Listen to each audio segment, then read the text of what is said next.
In our final video examining the homeostatic regulation of metabolism, we're going to look at arguably the most important anabolic regulatory hormone in the body, remembering, of course, that anabolic is simply referring to chemical reactions that promote growth. It should come as no surprise that this regulatory hormone is simply called growth hormone, or GH for short. So at long last, we have a hormone name that is simple to remember and describes exactly what it does. Now, when we talk about the regulation of growth hormone, we start in the same control center for most other regulatory hormones involving metabolism, the hypothalamus. Now, talking about a stimulus for the production of growth hormone is a little bit more complicated, but only because there are a large number of stimuli. Testosterone, the hormone that promotes muscle growth, especially during male puberty, is one possible stimulus, but there are other examples of regulatory hormones such as insulin and glucagon, and even decreases in brain activity that coincide with sleep. So for anyone that's heard that your body grows more during its sleep while it loses more weight while you're awake, this is actually true, as high levels of growth hormone tend to occur during sleep rather than being in a waking state. So rather than starting with the stimulus, we're going to focus directly on the regulatory cascade, starting with the hormone that influences growth hormone production, the rather awkwardly named growth hormone releasing hormone. Now, of course, rather than calling it growth hormone releasing hormone, we're going to give it a short form like all of the other hypothalamus hormones. So growth hormone releasing hormone will simply be called GHRH.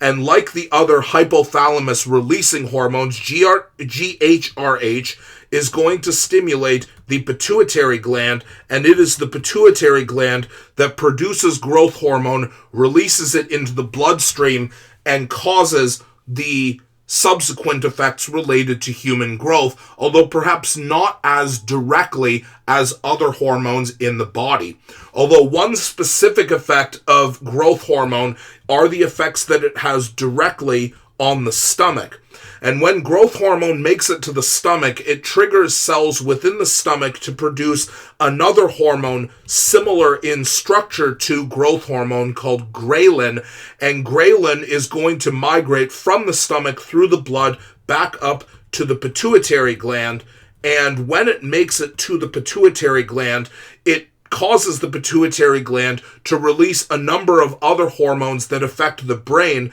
that cause an increase in appetite. Now, this may be a little bit peripherally related, but an appetite is very important when it's related to growth, because the more growth your body wants to do, the more food it needs, because the more nutrients it will need as it grows. So increasing an appetite is often the first stage that your body is going to be undergoing some sort of growth.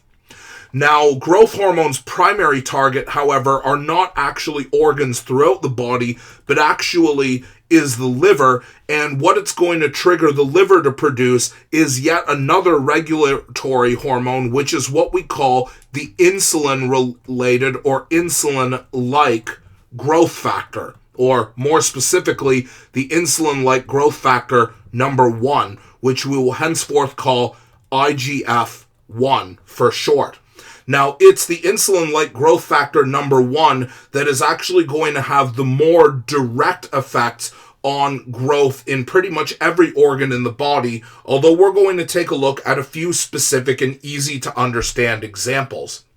Now, 2 of the primary targets for the insulin-like growth factor are adipocytes, which are cells that store fat, and the liver, which is the organ that stores most of the glycogen in the body. In adipocytes, the insulin-like growth factor is going to induce the process of lipolysis, which is the breakdown of triglycerides. As we know, triglycerides are the primary fat storage, which means that they are broken down in order to release fatty acids into the body. Likewise, in the liver, insulin-like growth factor number 1 is going to rather decrease rates of glucose absorption, meaning that more glucose is leaving the liver than is entering the liver, and also decrease rates of glycogen formation. What this means is that more glycogen is going to be broken down in the liver, meaning that if more glucose is leaving the liver, the concentration of glucose that exists within the blood is going to increase, and that means that both the lipolysis in adipocytes as well as the lysis of glycogen or hydrolysis of glycogen is going to result in more molecules that can be used as energy, the energy that is needed for growth throughout the body.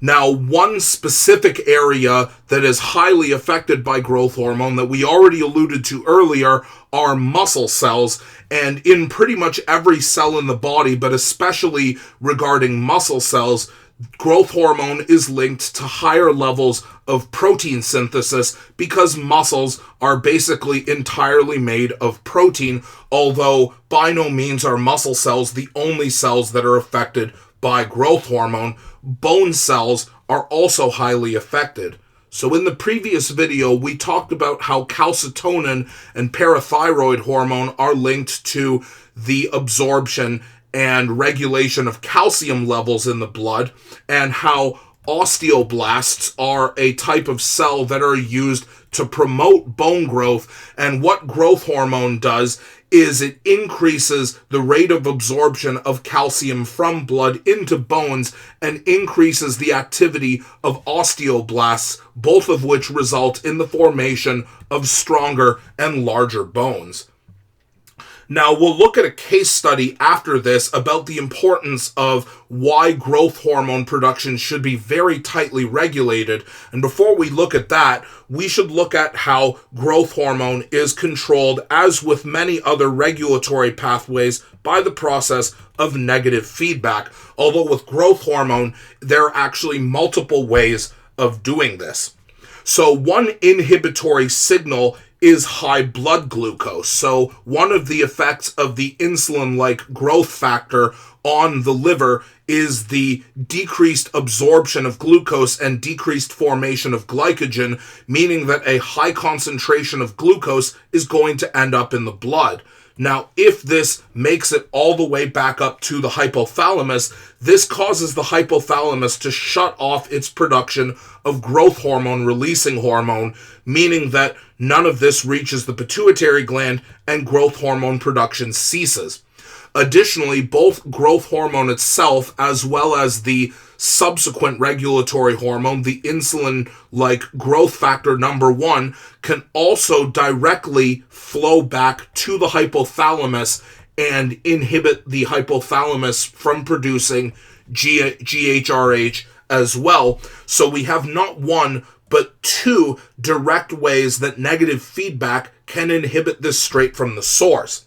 But there is actually a third way that the hypothalamus can actually directly regulate itself, because another hormone that is produced alongside growth hormone, or rather alongside growth hormone releasing hormone, is a hormone that is called somatostatin.